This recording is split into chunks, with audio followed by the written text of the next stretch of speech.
the only way that I make this work by myself is just the speed at which I can work and the speed at which I can come to a really high quality design concept very quickly within a couple days, whereas a typical designer may take a week to 2 weeks to do. I like to think that I do it in, fraction of the time. All right, welcome to another episode of the Productized My Service podcast. Today I am joined with Brett Williams of DesignJoy.co.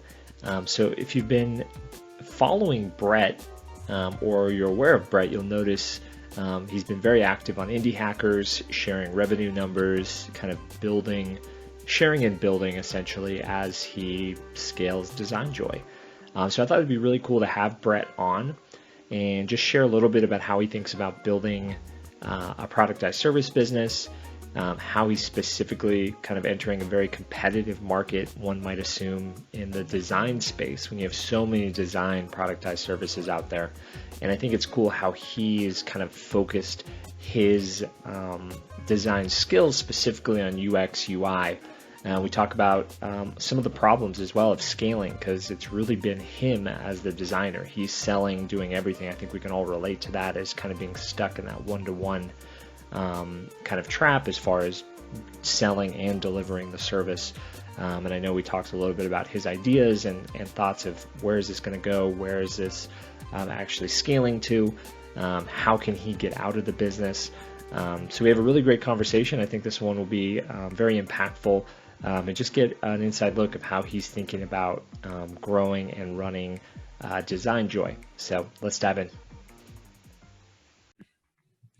All right, welcome to another episode of Productized Snacks. Today I am joined with Brett Williams of DesignJoy. Thanks for coming on, Brett. Yeah, it's a pleasure. Thanks for having me.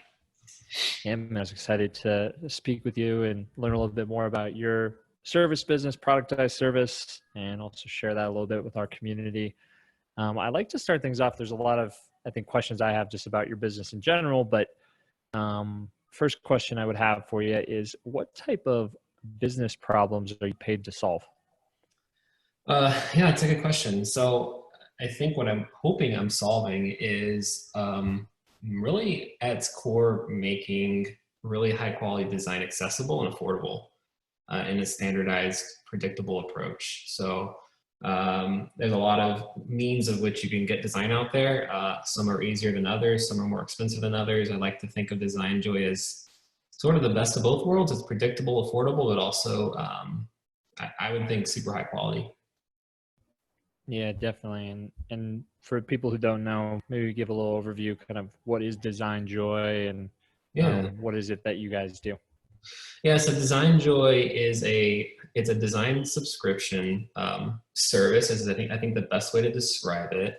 It's a lot like a lot of design subscription services out there. The main, I would say the primary difference is the focus around sort of more the UX UI side of things and the branding side of things.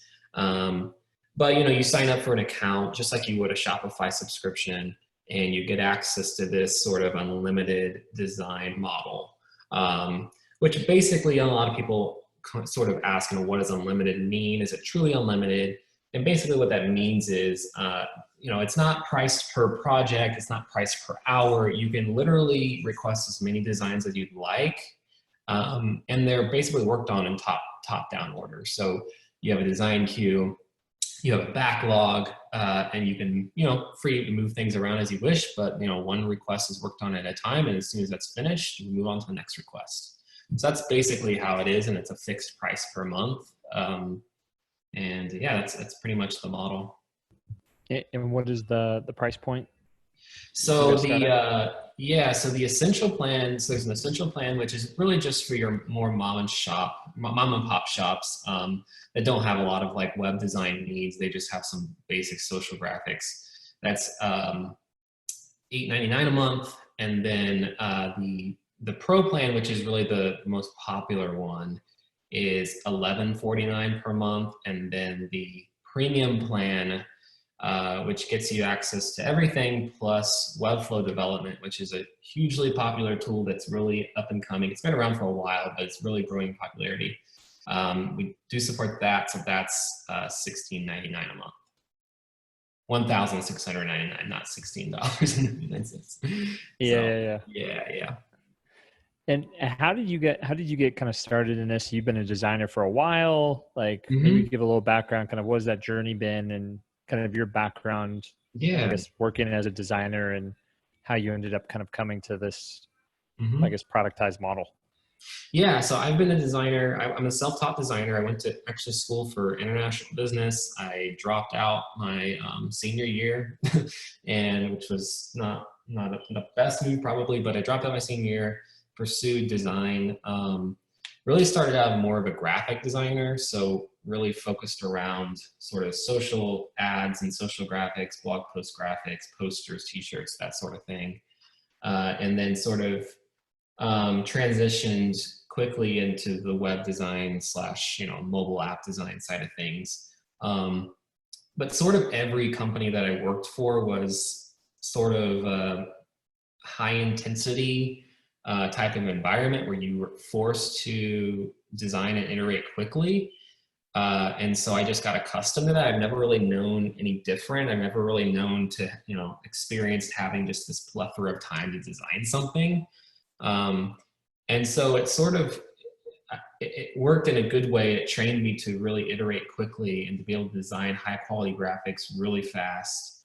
And then to create Design Joy, I sort of thought of it as like almost productizing that skill set or packaging that skill set up and selling it in a really like fast paced format versus waiting 2-3 weeks to receive iterations and things like that. So that's sort of how I've gotten to where I am with sort of creating Design Joy and how I'm able to really fulfill, I guess, those needs in that way.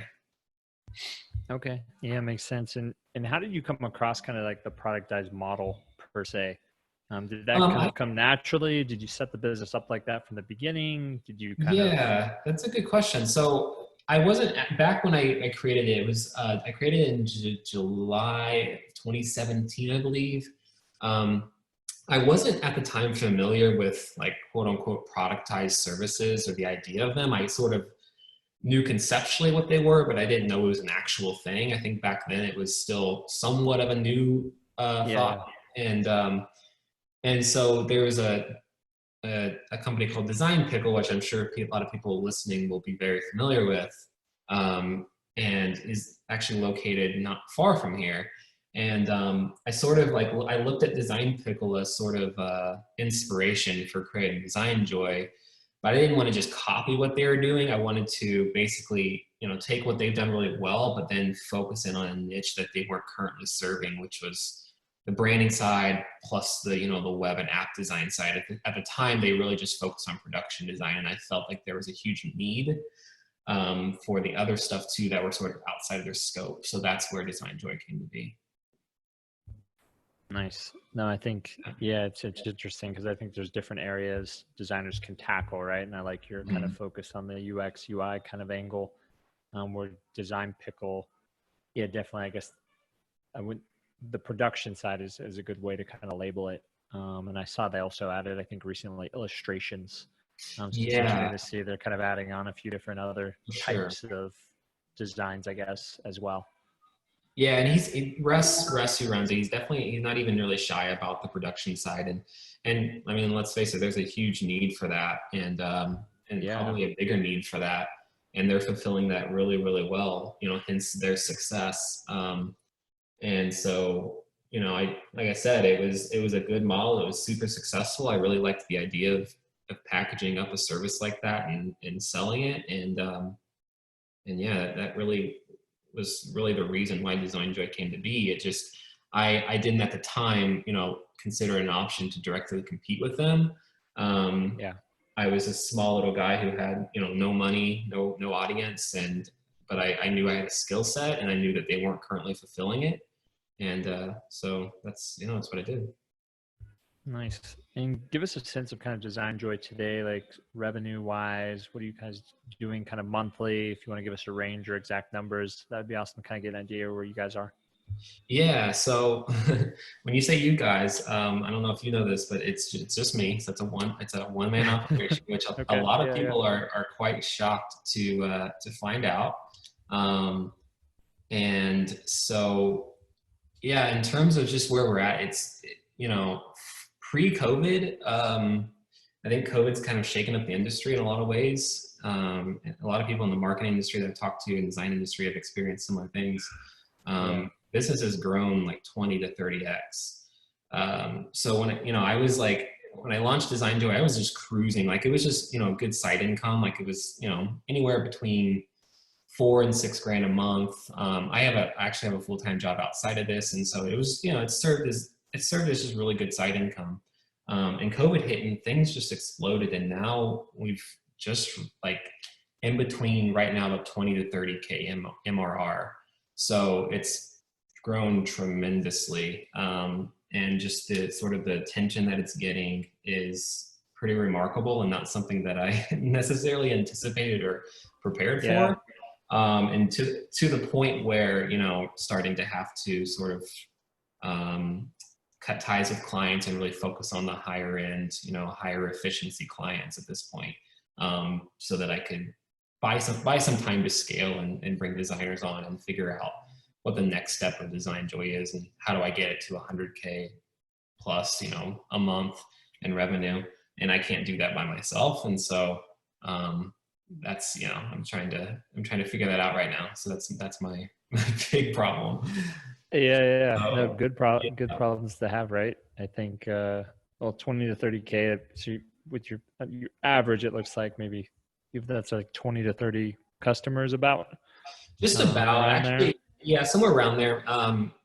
Most every and so there's actually we have the lower price plan, but no one's on that. Okay. Everyone needs UX UI work, so they're on the pro plan. So that's it recently increased prices. It used to be $849 a month, and now it's $1149 a month. But most clients are on there, and so it's a lot of UX UI work. But yeah, Yeah, it, yeah. it, it averages 20 to 30 clients. Clients come and go. I just had 5 calls today for new clients and stuff like that, and so there's a lot of interest, but there's also a lot of high churn in this type of environment too, because I'm working with a lot of pre-revenue companies who really are just looking to create an Mm, EP. They don't have necessarily the revenue to devote to a subscription every month that exceeds $1,000, and so it's a good way to get what they need, and then they'll eventually a lot of them eventually come back months down the road once they have some revenue generated. So um, there's a yeah, it's constant super need to get flexible. new clients, but luckily I haven't done any marketing yet, and so 3 years later I'm still alive, so it must be something halfway decent. Yeah, yeah. Well, it's definitely So well, it's interesting because I had written down here team with a couple question marks, like what does your team look like? But yeah, to your no, point, you're just kind of yeah, just solely kind of executing, I guess, doing all the work, which is awesome. There's nothing wrong with that. I guess you from what you alluded to, like how do I get this to 100K a month? Obviously, the transition from you to creating more leverage, right, in the business in the form right, of bringing on other designers is probably kind of the next hurdle or good yeah, problem to solve. How do you like? I guess when you look at you and all the work currently, like 20 to 30 customers or plus or minus what that looks like, seems like a lot. Is that, are you maxed out or is there still bandwidth? Like, what does that look like for you from just execution wise, yeah. fulfilling all the work right now? Yeah, every time I hit a new milestone, I think I tell my wife, like, I think I'm maxed out. Like, I finally feel like I'm maxed out.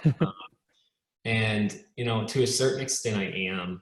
But, what the consequence of that is I work, literally all day and all night. Um, there's been several nights where I've worked all night. Most nights I work till midnight. Because even though, things are just crazy on the business side, I can't let the client feel that. And so I'm highly intentional with keeping up delivery times, communication. Obviously, there's areas that I could definitely improve upon, and you know, by maybe getting some help on the customer service side of things, and definitely on the design side of things. Um, But at the same time, like the only way that I make this work by myself is just the speed at which I can work and the speed at which I can come to a really high quality design concept very quickly within a couple days, whereas a typical designer may take a week to 2 weeks to do. I like to think that I do it in, fraction of the time. And so that's the challenge in finding other designers that have that same capability that I can afford, right? Without jacking Yeah, up yeah. my prices. And so that's sort of the problem that I'm facing is that I have the demand's there. Like demand is easily there. Um, but being able to fulfill that demand is a whole other, beast that I'm facing. And I know that, if I brought on designers, I could bring this to 100K a month business, really no problem, maybe without even doing any marketing. Um, but like I said, it's finding good designers out there is a really big challenge. Hence why, there's a lot of attention around productized design services like mine. Clients feel it too. It's really hard to find good Yeah, yeah, designers that yeah. you can trust and work with and that you can afford. So yeah. No, makes a ton of sense. And it's interesting too. I mean, because you sticking in your business, and now you've kind of maybe figured out kind of a ratio of if you did have a designer, how many customers they could Mhm. handle, which is interesting as well. But yeah, the hiring hurdle, man, it's hard everywhere. I think, to be honest, to find really quality, but in the design space, probably specifically. How do you approach kind of, I guess, tackling that a little bit? What are your thoughts and kind of game plan around bringing on? Are you starting to look for designers and bring some people on that kind of help with some of the workflow a little, or Yeah, orders, or yeah, I've tried a couple of different things. Obviously, I've reached out through the various communities that I'm in. And people are the Productized group on Facebook and Indie Hacker, they're all super yeah, helpful. Anytime I, reach out for help, there's always just an abundance of responses and help, which I'm super grateful for. And so that's been my approach up until this point. And I've talked to a few designers, and it hasn't worked out from one reason or another. It's either location or pricing or just quality of design.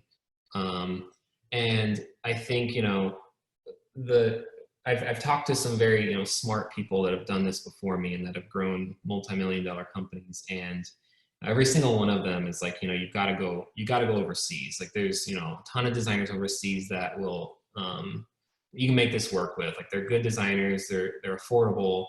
And I've yeah, sort of with Design Joy, I've really positioned it as sort of a US based sort of service. And I'm trying to keep that, I'm trying to keep it that way, but struggling with the almost the impossibility of scaling it to where I wanted to scale it without taking that step of hiring some overseas help. Um, and so that's why up to this point, I've run it completely by myself. It hasn't been that I haven't had the opportunity to bring designers on overseas. It's just yeah, I haven't found the right designers that can really maintain that quality. And even in the US, it's really tough to do.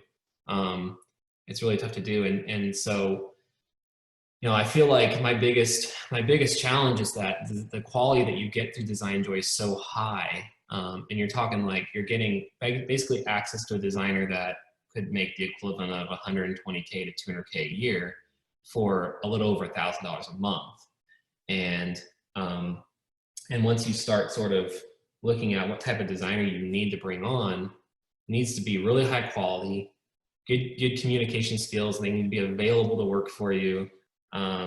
And they have to be able to design at breakneck speed and have to be bought into the business model, is just a really big yeah, challenge. And yeah, I mean that's like been my only challenge so far. Everything else has gone very smoothly, and I thought that when it came time to hire designers, I would just have like a pool of people coming to me and say they wanted to work, and I'd have at certain point of the business, I'd yeah, constantly get emails. But now that I actually need designers, it's just like, okay, where are you guys?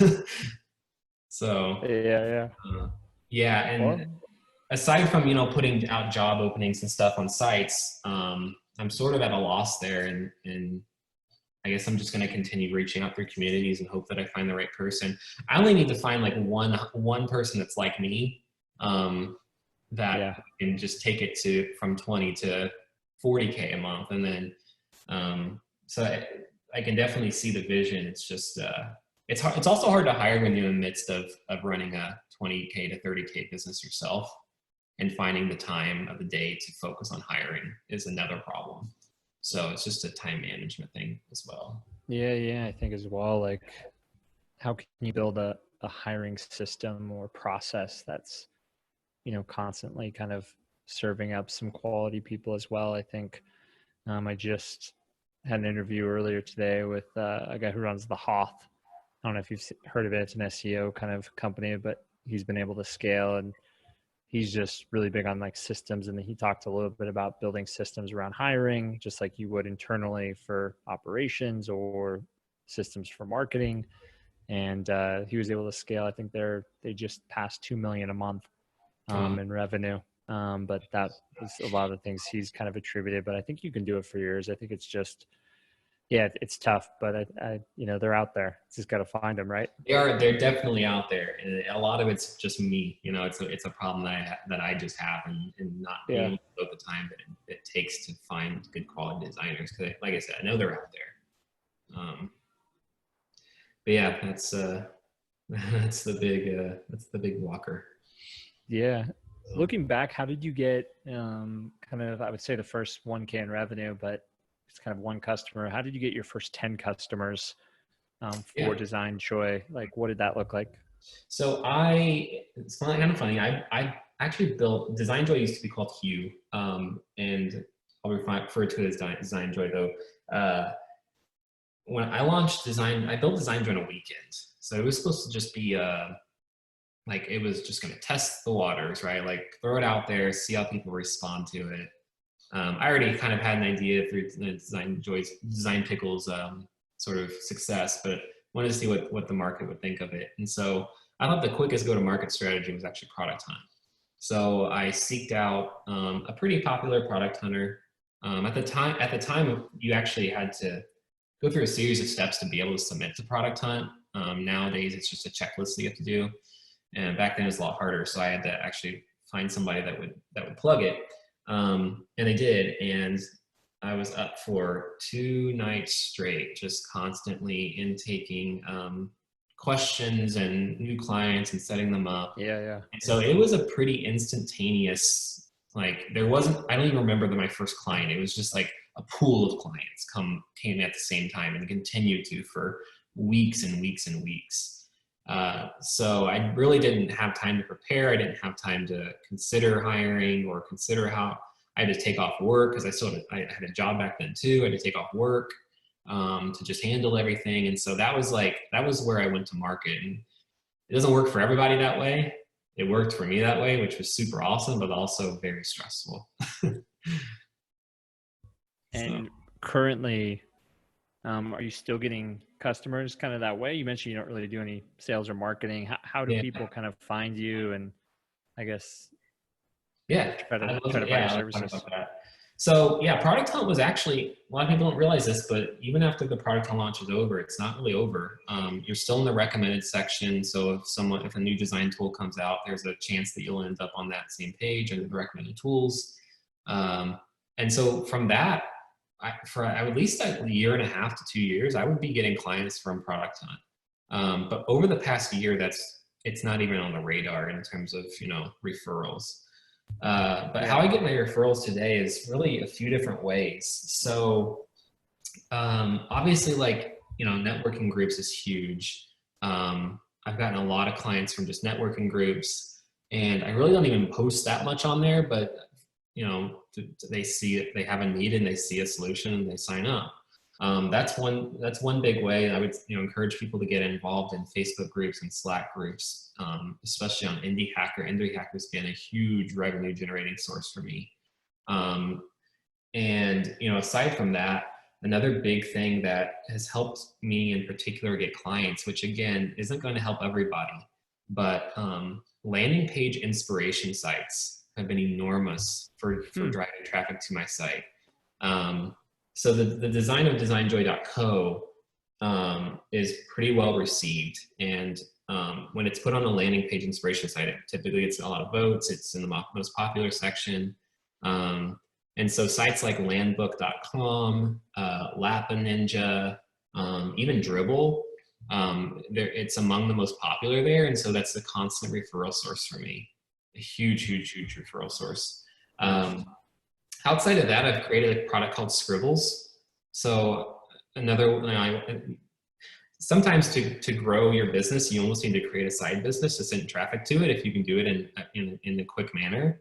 And so that's what I sort of did with Scribbles. Like I literally in 24 hours, I literally brought my iPad up, I brought Procreate out with my Apple Pencil and drew 100 different scribble shapes, and made a website in Webflow, just a single page, connected it to Gumroad. And again, I posted on Product Time because I thought, okay, this is going to really take off. It's going to send a lot of traffic to DesignJoy because I'm linking back and forth.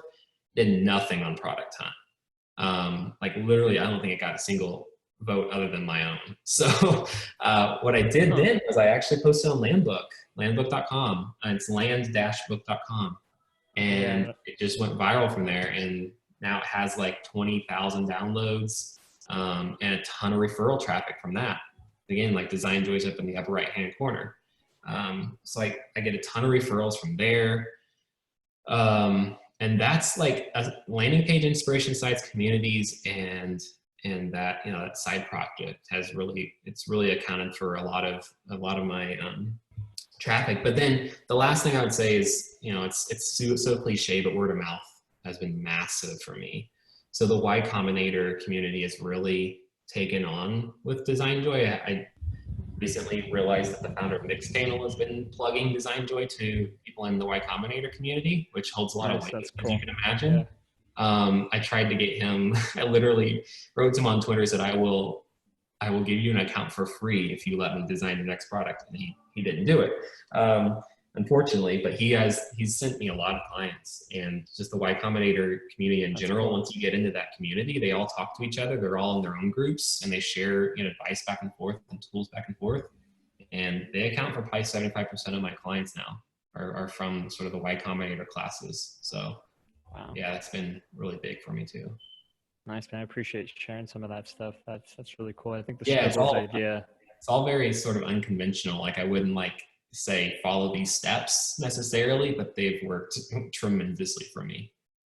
Yeah. Well, even if it's not the exact things you're doing, it's the kind of the actions and kind of, you're putting yourself in a lot of different places that are relevant to your ideal customers, which I think makes a ton of sense. And I think the idea of creating tools, I think that's becoming more popular. Like if you look at like Many Pixels, they created a whole library of free illustrations and art and different things, and that helps them grow as well. And you'll see other businesses in different ways. They'll create even free software or tools or calculators, or you can pick your poison if it's kind of related to what you do. But I think that's really cool as well, and it's awesome to hear that that's driving you, and it seems as well as obviously making some revenue and driving you traffic. So right, yeah, that's a win-win, right? Yeah, and I think too, if anyone's thinking of following a similar model, I think that I can credit my success to my landing page. I think being a design company, it's just like being in a marketing firm. If you're putting out bad marketing materials, you're not likely to get clients. Same if you're a design firm like DesignJoy, if you're putting out bad design, it's not really a good proof of concept. So I needed to make sure, I've had 2 iterations of my landing page and both have gotten a lot of praise. And if it weren't for that, those strategies that I just listed there wouldn't work. It wouldn't leave a good impression. It wouldn't even exist on the landing page sites that I mentioned. So that was really like the centerpiece of all the success has been my landing page. And I can't tell you the number of clients that have come, to me saying, I want a website that looks like yours, that's as good as yours. And that's just sort of further proof that what I have out there is being perceived really well. And that's sort of the starter of the interest in the client has in DesignJoy. So if I didn't have that, I wouldn't see anything like I've seen so far. Nice. Now it makes a ton of sense. What's been kind of your best go-to resource that you'd recommend that you've used to grow Design Joy? Could be anything, and why? I would say it's communities. I'm not a big reader. I read a lot of news. I don't read a lot of business, articles and stuff like that and blogs. But both the Productized startup community on Facebook and Indie Hacker, I read every single day. I read just about everything on there, and I post questions on there too every so often. And it's great because it's people that are in my position. They're either have been in my position before or going to be in my position in the future. And it's the most direct way to get answers to your questions or to get advice or ideas. And so just for example, raising my prices, like I was, coming across this, like there was so much demand and I couldn't fulfill it. And I almost considered just, shutting down signups and doing a waiting list. But someone from the Productized startup community runs a very, very successful design firm that's $1 million plus a year. And so he reached out and said, hey, this is exactly what I did. This is what I think you should do. And that's what I did. And it hasn't necessarily curbed demand, but I'm making a lot more money per customer now, which, basically tells me I could increase them even further. But Yeah. if it weren't for that, honestly, it sounds such a simple thing, but I wouldn't have even probably thought to do that. I would probably just stop signups altogether until I had things under control.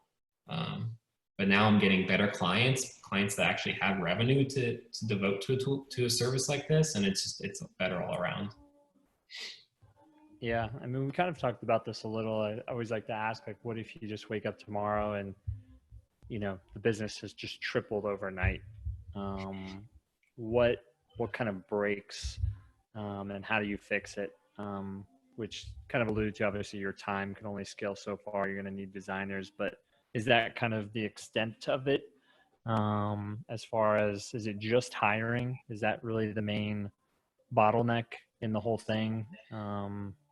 It is, yeah. It's both from a communication front and from just the design output front. It's hiring, right? Because right now, like I not only handle the design work for these 20 to 30 clients, which also include web development and webflow. So it's building the sites too. But aside from all that, there's the communication piece, which is hugely important in any service. Yeah. And that's one area that I feel like too, I could use a lot of work in, but hiring solves that problem because I could hire an account manager, a project manager that is responsible for keeping in communication with clients. So everything sort of ties back to hiring right now.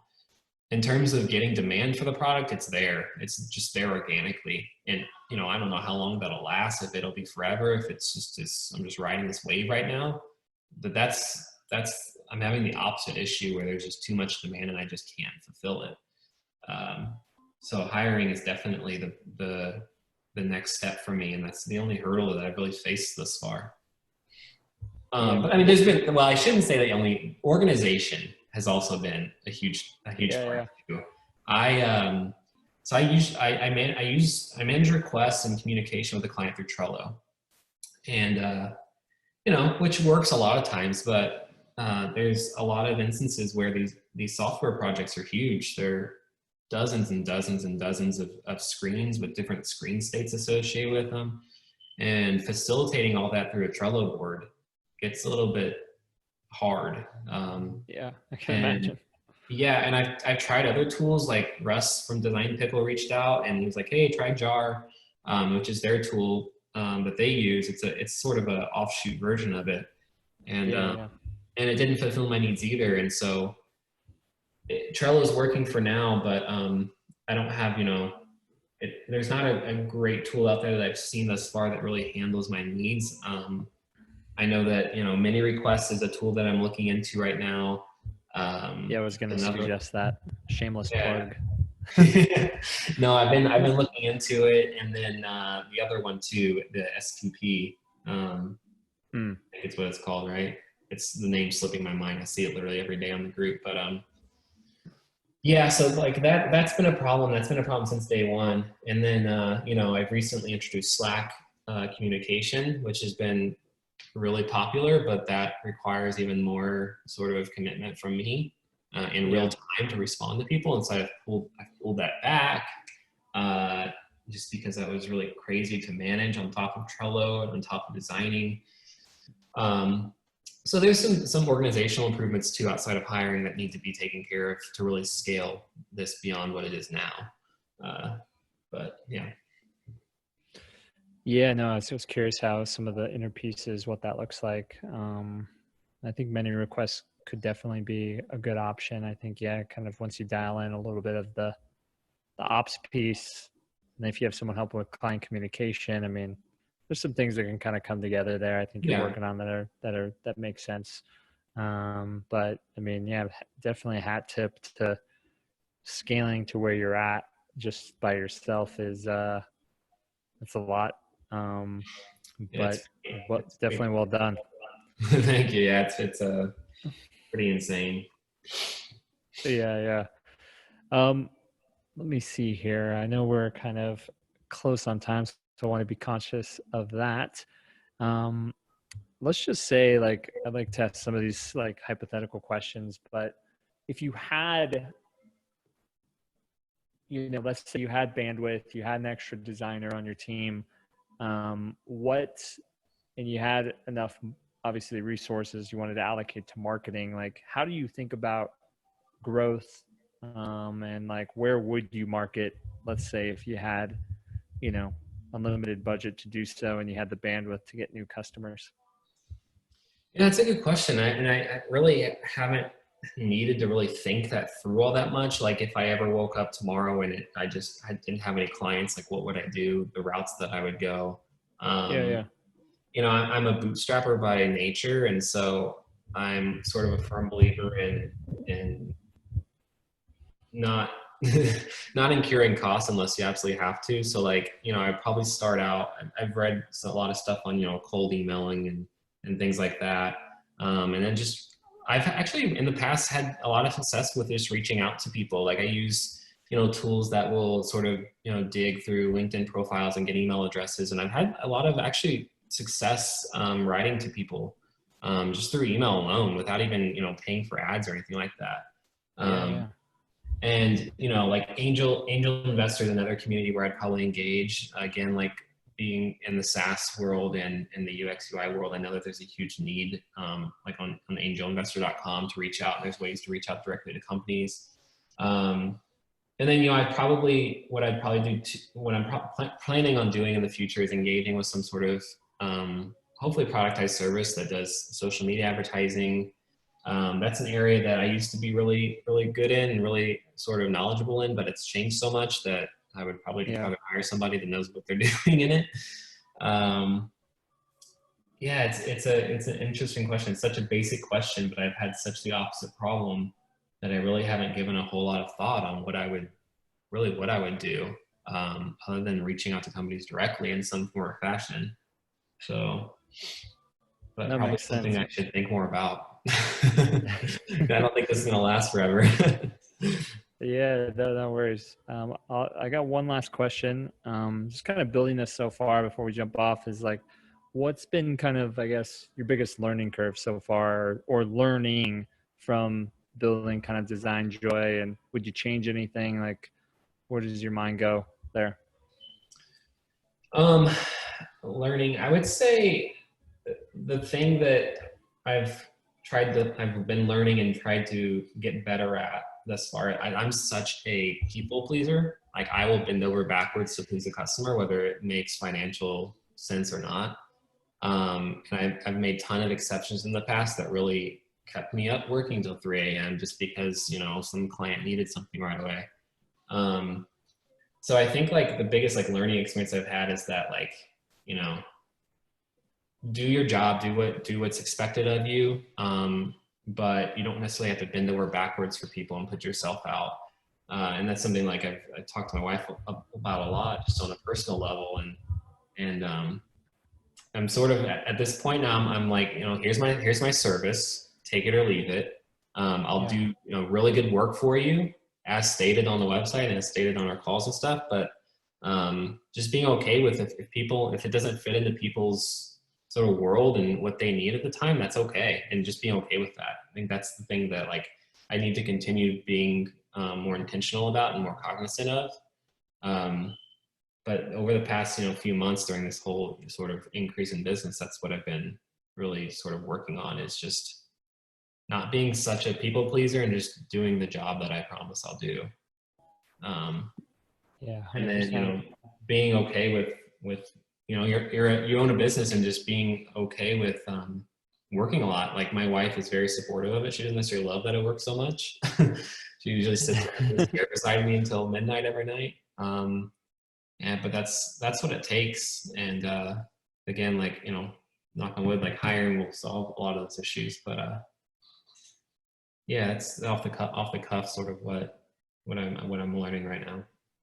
Man, really, really appreciate it, man. And by the way, I definitely admire like everything you're sharing online and the journey. I think definitely keep doing that. I think people can connect, and the stuff you've shared, obviously in the Facebook group, Indie Hackers. I think that's really cool. I think more documenting of the journey is really, really awesome to see. Cool. Yeah. I love sharing, and like I said, the community is just so amazing towards me. So yeah, it's a pleasure.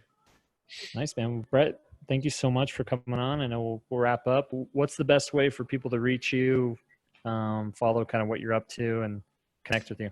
Yeah, you can search for me on Indie Hacker, either Design Joy or Brett Williams. If you have questions about things that you could learn from me or whatever, email me at hello@designjoy.co. I don't have a Twitter or really a Facebook, so don't go there. But yeah, that's where you could be reached. Awesome. Thanks so much for coming on, Brett.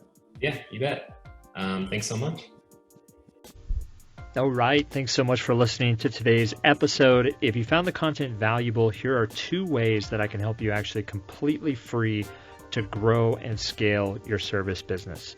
Number 1, just head over to Productized.services, and you'll be able to subscribe to our free weekly strategy newsletter. And number 2, get my Productized playbook over at productizedplaybook.com. And this playbook is actually directly pulled from our recent Design to Exit course, one of the 5 playbooks.